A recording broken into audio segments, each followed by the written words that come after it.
All right. Good afternoon. Everybody should be into our room now for our virtual lunch connect.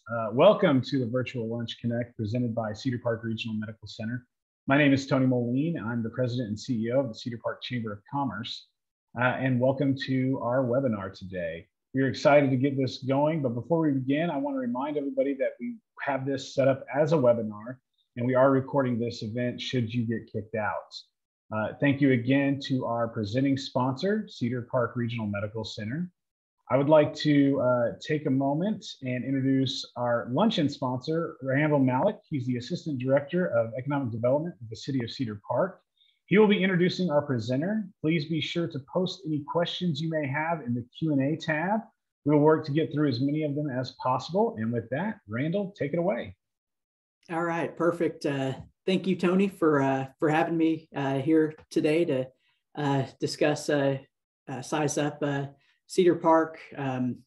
This is a tool that we're really excited about. It's geared towards helping out our existing small businesses here in Cedar Park. I know, Tony, this is just one of a few initiatives that we're partnering on together, and definitely appreciate your work for getting us here today. With SizeUp in particular, one thing that we've noticed in economic development is we frequently interact with site selectors and larger commercial brokerage firms, and the data that they have at their disposals when they're making expansion decisions is really incredible.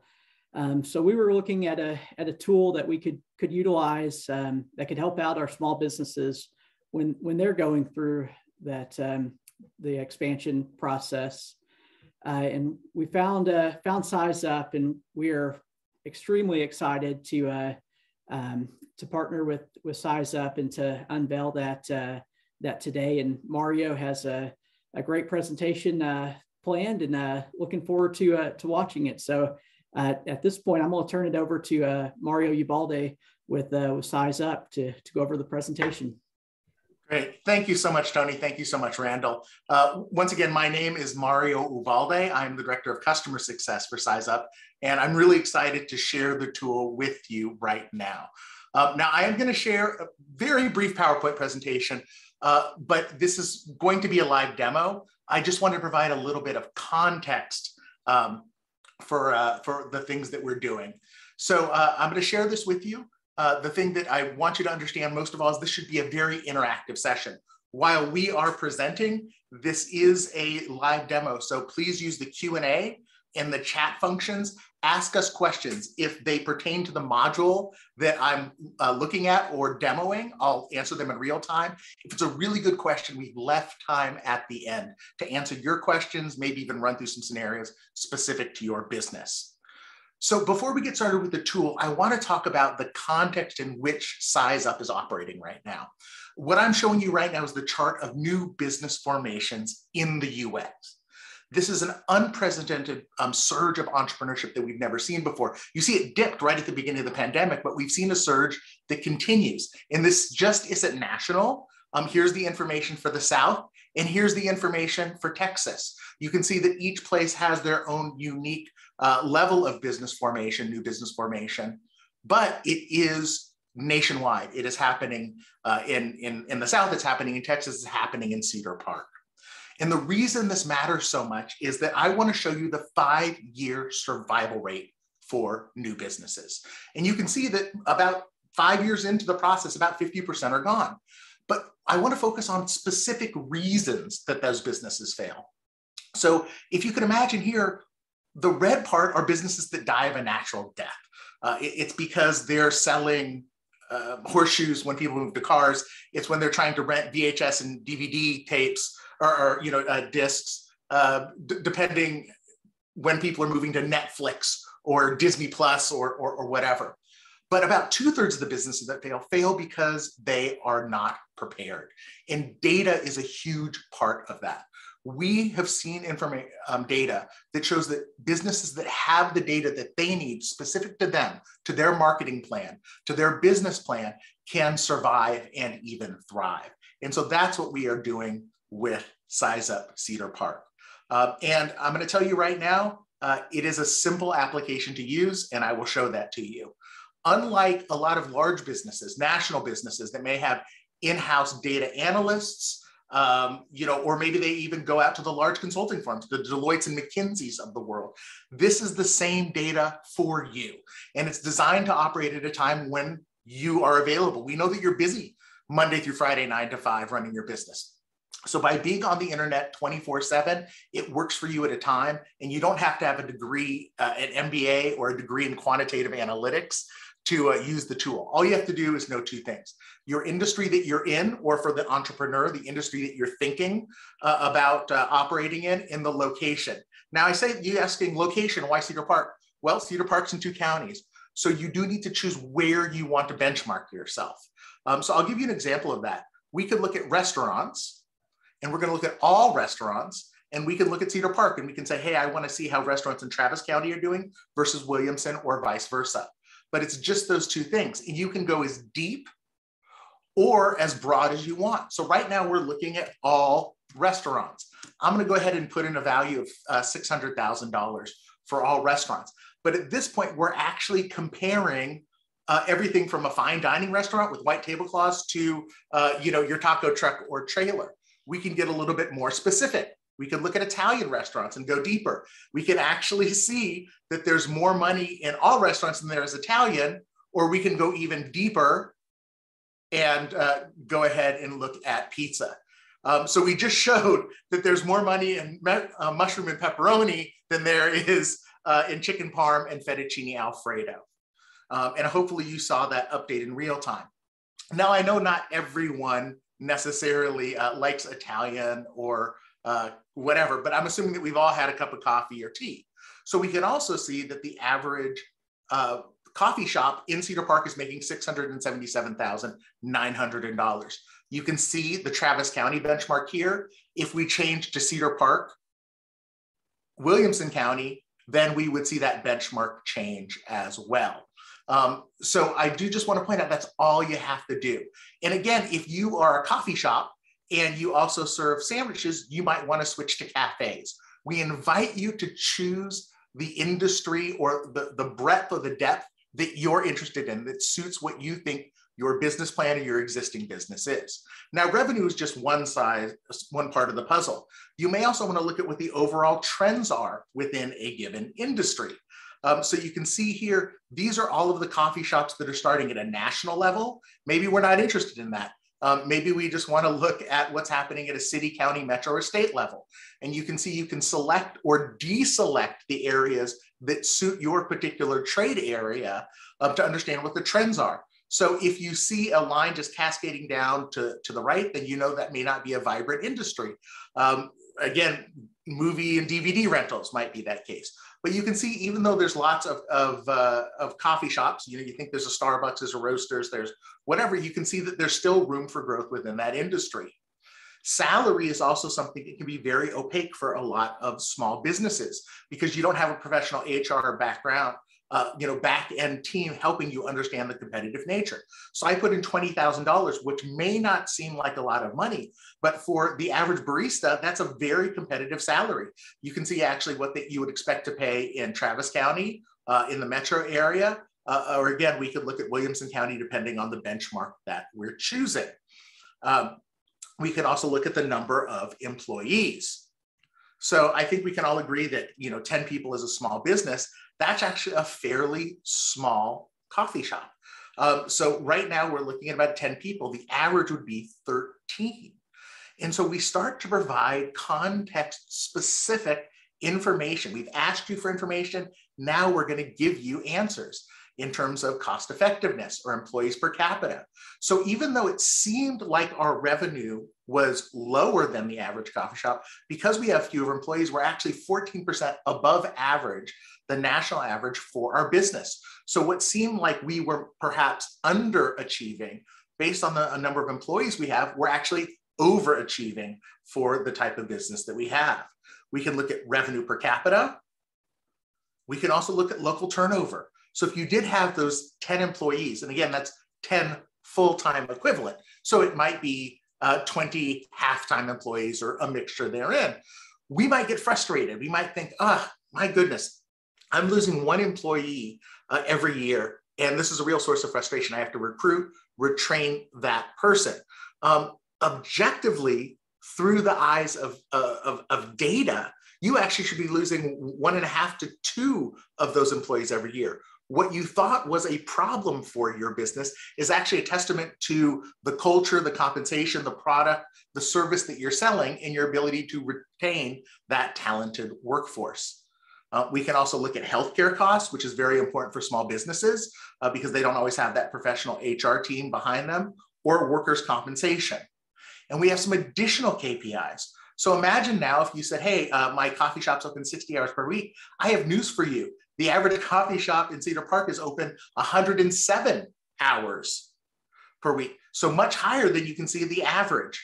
And so you can start to understand the context in which your coffee shop or the business within your industry is operating. So you can see both percentage of businesses open by day, and you can see opening hours. So you can see that the coffee shops in Cedar Park open earlier and stay open a little bit later than the average coffee shop in the nation, or just as we did with the overall of percentage of new business starts, we can say, I'm not really interested in national. I'm just interested in maybe city, county, or metro areas. And then finally, we can look at how important different online marketing platforms are for your business. So we can see that around 91% of coffee shops in Cedar Park have websites. We could also look at Facebook or Instagram to understand what is most important for your particular market. Unsurprisingly, we're using a B2C example. And so we're seeing that LinkedIn isn't that important for business to consumer sales. If we were looking at perhaps attorneys or accountants or things of that nature, you might find something different. And so you can enter your information to get more detailed comparisons, or you can just select if you don't have an account to understand how you're performing. And then at the very end, you can click on Summary View and you can get a dashboard of all of your KPIs or key performance indicators so that you can run different scenarios on this. So let's say that you were thinking about expanding hours or perhaps the number of employees. Maybe you're going to go up to 80 hours. Maybe you're going to hire 2 more employees, but you'd expect to earn more additional income based on your previous investments. So you can see how that would affect your cost effectiveness, where you were, I think, 12 or 14% above average, now to 35% above average for your city or county, depending on what you think your trade area is. So one of the nice things about the tool is we have a little PDF export button right here, and you can take any of the information that you're using online and then take that information and share it with your investors, your business partner, your general manager, one of your team, so you can take this information, export it into Excel, into your business loan application, your investor package. So this is the first of the 4 modules on SizeUp Cedar Park, and that is the My Business or the benchmarking tool. It helps you understand objectively through the lens of data how your business or your prospective business will perform against its industry competitors. Let me just pause there and see if there are any questions in the Q&A or chat. Okay, seeing none, I'm going to go ahead and move to the competition tool. Now, I'm sure we're familiar with coffee shops, and I think this is a great tool. We could actually look at lots of different things here, but I want to switch examples right now. And instead of focusing on a B2C example, where we're selling directly to consumer, let's focus on a business where you're selling to other businesses. I think we are all aware of all of the houses that are being built in our area. And so we could look at carpenters. And so now what we're looking at is we're looking at all of the carpenters in Cedar Park and the surrounding areas. Carpenters won't necessarily just sell directly to consumers. Certainly you can, but in many cases you might have a small team and you're going to sell directly to home builders. And you're going to notice here that we list the businesses, but you can add or subtract as many industries as you want. So what happens if I'm not a frame carpenter, but I'm a finish carpenter? I'm building bookshelves and I'm building built-ins, cabinets, things of that nature. We can actually look here and see the companies that are working in single-family construction. Now, those skills, while it's helpful to single family homes, those could also be useful in commercial and office building construction, right? Lawyers, bookkeepers, accountants, they need bookshelves and things of that nature as well. So you can add in or subtract as many categories as you want. And you can start to use this as a prospecting list if these are the companies that you're selling to. So you could go there, you can find out if it's home-based, you could find out all sorts of information about these businesses.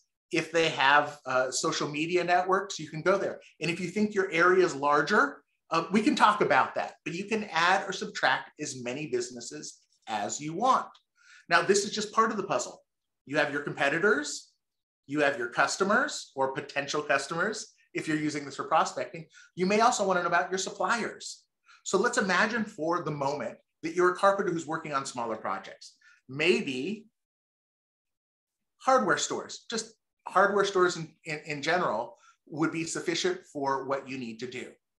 And so you can see the list. And so there's, again, Harbor Freight and Fastenal, your Home Depots, your Lowe's. If there's a particular company that you wanted to look at, you don't just have to look at it in terms of the industry. You could actually go ahead and just type in, whatever business you're looking for. And then, here's your Lowe's areas or whatever else that you may be, or your Home Depots, your Aces. But if you're working on larger projects, just as we did with customers, you can go to additional industries. Maybe you're not interested in hardware stores. Maybe what you really need to look at are lumber wholesalers. Or perhaps you're really doing big projects and you need to go directly to the mills.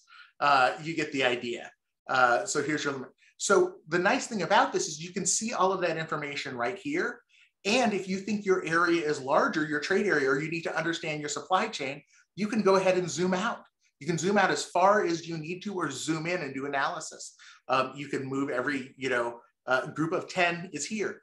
And just like before, you can always export this list to a PDF and then take that into the other tools that you're using to run your business, market your business, whatever it may be.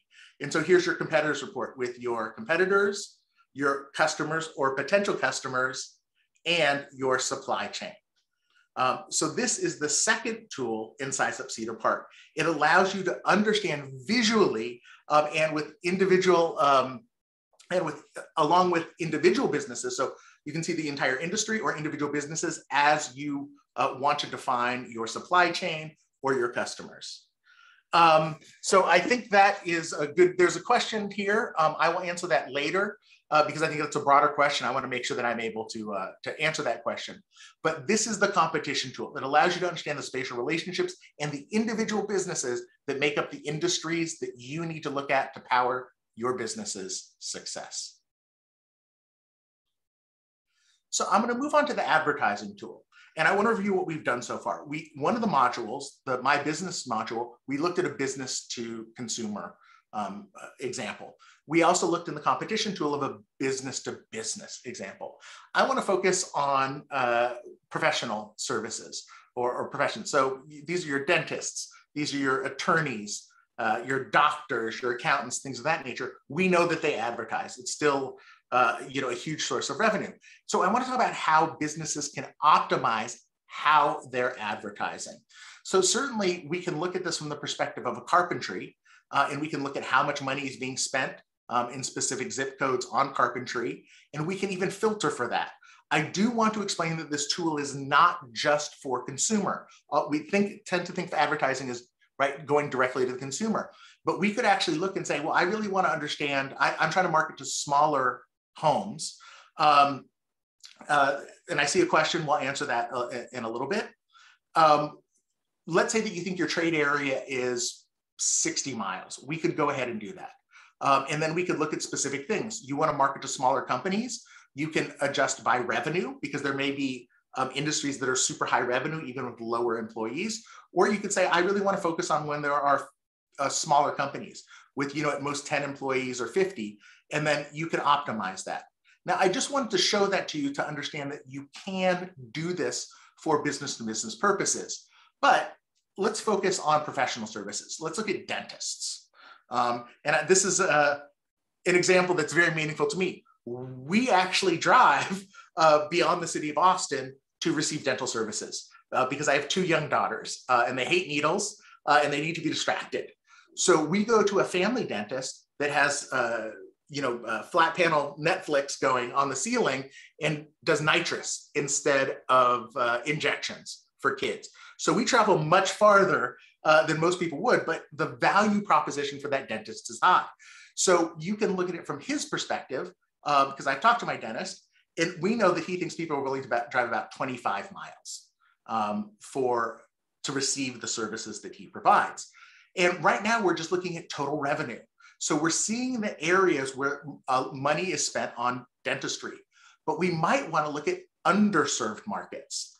And then here's the other thing that you may want to do. You may want to filter for exactly what my dentist does. So what he's interested in, he's going to charge a little bit more. So he wants to look at areas where there's household income. And then he wants to look at median age. You got to be old enough to have teeth, right? Not so old that you're losing them. And you can adjust all of these filters. So before we were looking at, a whole bunch of results. And what you actually see is you can keep modifying the filters to find out exactly what categories matter the most to you. So we've gone from 50 to 47, and we can keep narrowing it down till we get to the level that we're interested in. And so now we can see these are underserved markets. So these are areas where there's higher spending, but lower business revenue. So these are areas that you may want to target because these areas are underserved. They're looking for what you have in Cedar Park, but they're not getting it where they live. So you can use this tool to target the specific characteristics of your consumer.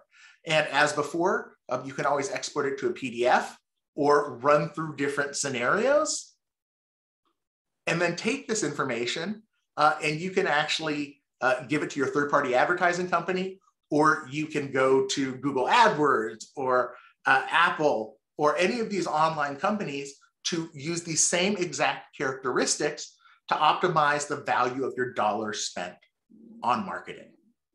Now, the beauty of this is it's not just limited to online marketing. If you know that there's a specific community newspaper, if there's a specific gathering place, billboard, bus route, whatever it may be, you can target these specific zip codes for in-person advertising. On the work side, if we went back to the work side, it may be slightly different. You may know that there are specific industry papers or meetings or professional organizations that have newsletters or magazines or online publications where you could advertise. So it just depends on what your particular marketing plan is, business plan. And I should point this out because this is something new for us. If you have a home-based business, that we saw this actually spike a lot nationally when we did our analytics, you also can advertise nationwide. So now you thought that you were just advertising to Austin or Cedar Park or Georgetown or whatever. The answer is if we're looking at jewelry watches, you might want to consider advertising in Jeffersonville, Indiana, Cookeville, Tennessee, Owensboro, Kentucky. So this is the third of 4 modules. And there's a question that I'll be happy to answer live, which is you're asking, where is this tool available and how do we get access? Hopefully you're not going to leave us right now, but that is a link to the tool right there in chat. And you can click on it and you can start using the tool right now. So again, this is the third of 4 modules. And all of these are fairly straightforward. While you can go into any module as you prefer, we've designed them to be as linear as possible. The fourth tool is the demographic tool, and it's one of the most powerful tools, but it also requires the most thought in terms of how you want to use it. So I'll give you an example. You've seen information like this before. And so this is the things that you see in the newspaper. This is the population. This is what we're expecting current year and then 5-year projections. You've seen those. I think something that's more interesting is let's look around a specific address. I'm picking a very random address of 12638 Ridgeline Boulevard in Cedar Park. And we could go ahead and look at, say, consumer expenditures 10 miles around that location. So this is not generic information. I can tell you, I've never really cared about what city my coffee is in when I'm driving my daughter around to her dentist or running errands. I just want to get coffee. And so I'm going to look, within a specific area or drive time. So here we're doing a 10-mile analysis, and you're going to see all the categories that may be of interest to you. And you can dive in further. There are hundreds of categories. So I don't want to spend too much time on this unless it comes up in the Q&A, and then we can take a deeper dive, because I want to make sure that we have time to answer your questions that are meaningful to you. Another way to think of this is we can look at demographics again, drive time, right? I'm going to hop in my car. So maybe we look at 15 minutes, and we'll go ahead and click create. So now instead of that ring report, you're going to get this specific polygon right here. And then you might want to look at, the different characteristics of your business. Let's say that you were selling women's clothes. You might want to look at where the women are. Maybe you're selling women's clothes to a specific age group, 20 to 29-year-old. You can go ahead and toggle this on and then zoom in. And what you're going to get is neighborhood level information focused on the characteristic that matters to you. And you can do this across all of these categories. So I showed you demographic, I showed you consumer expenditures. I want to show you something really cool here. We all know about highway construction and all of the other challenges living in this community. So maybe you know your trade area really well. I want to show you this tool. So within a place are your political boundaries, city, county, metro area. We can look around an address by drive time and by radius. Within a boundary is super cool. So if you really think you know your market, maybe it's higher to the north, you think those are the areas that are going to come there. You can define, and you can get crazy with these shapes, right? I'm just going to make this, I don't know, dinosaur pterodactyl looking shape here. And what I want to do actually is look at labor force. So before we're looking at demographics and we're looking at consumer expenditures, maybe for me, I need to know where the workers are that I need and want to hire to power the success of my business. So we look at the size of the businesses, the type of the businesses, but since I'm looking to hire, I'm not so concerned with the businesses. This might be a more useful tool if I'm marketing or trying to understand where the highest density of specific types of businesses are. But I want to look at the actual employees. And you can see, just like we looked at restaurants, Italian restaurants, and pizza, you can actually see the different types of categories for employees. So here we are looking at construction and extraction. Within this specific shape, there are 5,429 construction and extraction workers. I want to go deeper. I could look just at construction, or I could be even more specific and say, I'm a carpenter, right? I'm not building bridges or things of that nature. I need to look at general construction workers, which are, let me see, 1,516 people within that shape. That's 1.26% of the workforce. And I can actually see the neighborhoods, right, with those employees in totals. So I can see the neighborhoods that I would want to target my recruitment. Or I can look at the percentage. We can do the same thing with consumer expenditures. So let's say we wanted to do consumer expenditures. And I want to look at, let's say I do sell a coffee shop. So this is food away from home. So I can understand that there's $4,767 spent dining out or takeout during the pandemic. And that's $695 million within that area. I can also look specifically at where people are spending more money. So you get the idea here. You can look at whatever area you want, and then you can zoom into the areas that are of highest interest to you. Areas where there's $1,000 to $3,000 in household spending to areas with $6,000 to $10,000. Or we can look at aggregate revenue. So you can understand the concentrations there depending on the category that you're interested in. So the demographic tool is one of the more powerful tools. It does require deep understanding of what your marketing area is, what your business plan is in terms of how you want to use this tool. If you're using it for recruitment, then you need to know what your labor shed is. How far are people willing to drive for the salary or the type of industry that you're working in. Obviously, to work at a coffee shop, maybe not that far, but work on construction projects, it could be 60 miles or 60 minutes. It's different to say for each business. So this was the overview of the tool, the My Business tool that helps you understand objectively how your business is performing, the competition tool, which helps you understand the spatial relationships between the businesses in your industry, the advertising tool that helps you target your specific market and optimize the value of the dollar you spend on marketing, and the demographic tool, which allows you to have deep, deep analysis.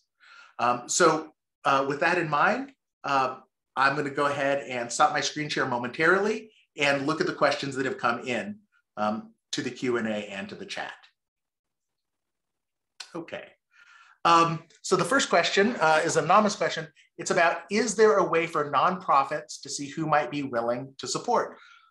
So I think that's going to depend on what type of nonprofit you have and how you would target those supporters. So, you know, if you're focused on, and I'm just using this as an example, so you could actually see kind of what businesses are in a specific category. So if you're trying to recruit, well, here, let's go ahead and do this. We'll look at attorneys. So let's say that that's your target group for your nonprofit. Then you could actually look at all of the attorneys. We'll clean up the map here a little bit because I don't think we're looking for lumber wholesale or anything else. But we can actually look at the attorneys if that's where you are trying to recruit those particular businesses for nonprofits. If you're looking at another industry, you could go ahead and enter that in. Let's say that you're trying to help with math, students of math, you might look at accountants, auditing, and bookkeepers. And then you can actually map that information and take a little bit of a deeper dive on those type of businesses that might support you. It's going to depend on what your plan is in terms of your nonprofit business. I hope that answers your question, at least at a base level. If there are other scenarios that you want to look at, you certainly could look at advertising or marketing based on who you think your supporters are. Or you could use the demographics tool to, if you know that the majority of your supporters are 40 to 50, you could go ahead and look at that category to understand where the highest concentration is. So hopefully that answered the question. Since it was an anonymous question, I do invite you to ask via chat or Q&A follow-up questions. A question, what if your industry is not listed, you're not sure what company you fall into? Got it. So without giving too much, they think that there are different categories. So you notice we don't, all of the information on here comes from hundreds of different data sources. We don't ask you for like NAICS or SIC code because we know 95% of businesses don't know what those are, don't know what their NAICS or SIC code is. The answer is you would just enter whatever you think best suits your particular business and then take a look at it. So, you know, you might think that you are an advertising agency. So you could go ahead and look at advertising agency and see if this rings true to the information that you're thinking about, since you're trying to help smaller businesses. So you could look at that in terms of revenue, or you could also look at that in terms of average number of employees. It just depends. You just type in plain old simple information. Here's marketing consultants. And so you can get information that way. So the best thing to do, because small businesses are unique, is to try different industry categories, see what the benchmarks are, and see one matches up most closely to what you're doing. So in the same way you could switch from Italian to pizza, depending on what your focus is, you can choose which industries that you want to do analysis on. And again, I just chose advertising and marketing, but you know, you could even look at conference, meeting and conference consultants. You just kind of get a feel for it, and you don't need to know any complex you know, codes or anything else. Just type in the word that you're interested in, and we can pull up that information for you. All right. So here we go. One question about how do we get tool? So the tool is available right now. It is on the Cedar Park EDC website. I shared the link with you earlier, and I put that into chat. So hopefully that information is available. Okay. a question about data, and then also industry is hotels. So the answer is sometimes, so this is talking about hotels and then marketing. So sometimes the answer that you may be looking for, you'll actually want to triangulate the answer based on different modules. So here's an example. When I went to dentists, we can see the benchmarks for dent. And you know what? Let's go ahead and change this to Williamson, just so I'm not. So you get the idea. So dentists make a little bit more in Williamson than they do in Travis. And then you can see correspondingly, now we're seeing all the zip codes in Williamson County. So it's going to show the map's going to change depending on where you're performing analysis. So this tells you some information. And if you go to advertising, you might want to find out, probably nationwide advertising is a little bit aggressive. But let's look at, say, 9 miles. Okay. And so we're getting certain zip codes that are there, but you may also want to understand then what makes up that. So you want to see how many dentists are here. Maybe the reason those areas are underserved is there's simply no business there that's serving them. Maybe it's because there's a cluster somewhere else. So you can actually use the tools in an interrelated fashion to come to some conclusions about the data that you're looking at. So if you were looking, say, at hotels, so you can look at, again, hotels and motels. It will show all of those businesses, and then you can look at various advertising opportunities for those, cross-referencing those two together. So in terms of new construction, this will get to the data question. And so I'm going to go ahead and talk about that now, because I don't see another question right here. So yes, we have hundreds of data sources, and they are all updated at different times depending on the module or the individual KPI that you're looking at. So let me show you something right here. We are right now on hotels and motels, and you might want to understand what the consumer expenditures are for this given category. So you can see we can look at all of these different options here. And again, it just depends on what you're looking for. But you're going to see that there's tons of different categories. So it just depends on the one that you're interested in. Oops. And I think I misclicked right there. But you get the idea. So when I was talking about food, which I think is more, how do I put this, intuitive for a lot of us, we can look at food away from home, and we can even go deeper. We can say lunch, dinner, snacks, non-beverages. And now we're looking at zip code and those expenditures for that particular information. This is updated every 6 months. The data points and the benchmarks here are updated every 3 months. And I can actually, you know what? I do have a slide for you. Give me 1 second, see if I can pull that out.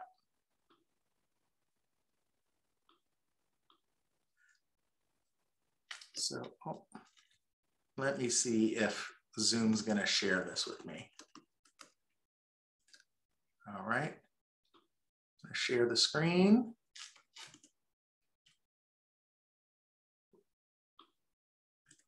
All right. Let's see if Zoom's going to do this now. Hopefully you're seeing my whole screen. I had a green arrow. So if someone can just let me know. So this is what I was talking about earlier, which was how this data can help businesses. And now I think that you should be seeing a PowerPoint slide. So we have what we think of as buckets of data.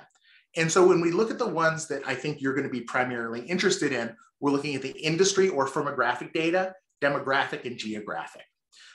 So if we look at industry information, we have over 14 million businesses, and it comes from hundreds of different data sources. As you know, in Texas, we don't have business license requirements, but if for certain professional licenses, they have to be there. We also have federal business filings for companies that are traded on the stock market. We have county courthouse filings and annual reports. This information is updated every 3 months. The demographic information that we have and I'll show this in a second, comes from various sources. So it's the US Census Bureau, it's algorithmically created projections on the Census Bureau. It's usually about a year behind and then 5-year projections. And the Bureau of Labor Statistics, economic analysis for turnover rates and salary. And you can see that there's lots of other places we get that information. We overlay data with Google Maps, the base layer, but then we put on additional information as we can. So if I go back to the tool, let me kind of walk you through this again. So it's very transparent to you. Let me see. There we go. So this information, so all of the benchmark information, this gets updated every 3 months. Year started information gets updated annually, as you can imagine. Salary information annually. Number of employees, this also gets updated every 3 quarters. And so when you go to the individual businesses that are part of that calculation, this information is updated every 3 months. So as businesses close, as businesses open, it will be updated every 3 months. Now, I want to be very transparent. There is about a 3 to 6 month lag on that. So we update every 3 months, but it's not like the moment someone has their lights on or the moment they put that closed sign, the information appears on the application. There is a lag. So hopefully that is an answer to that question about the data. So every 3 months, 6 months, or annually, depending on the module or the individual data point that you're looking at. But if you're on the demographic tool, all of that information, consumer expenditures, business and workforce, and demographics is updated every 6 months. So I hope that answers that question. Not a question, but a thank you. Really excited that we are providing this information to you.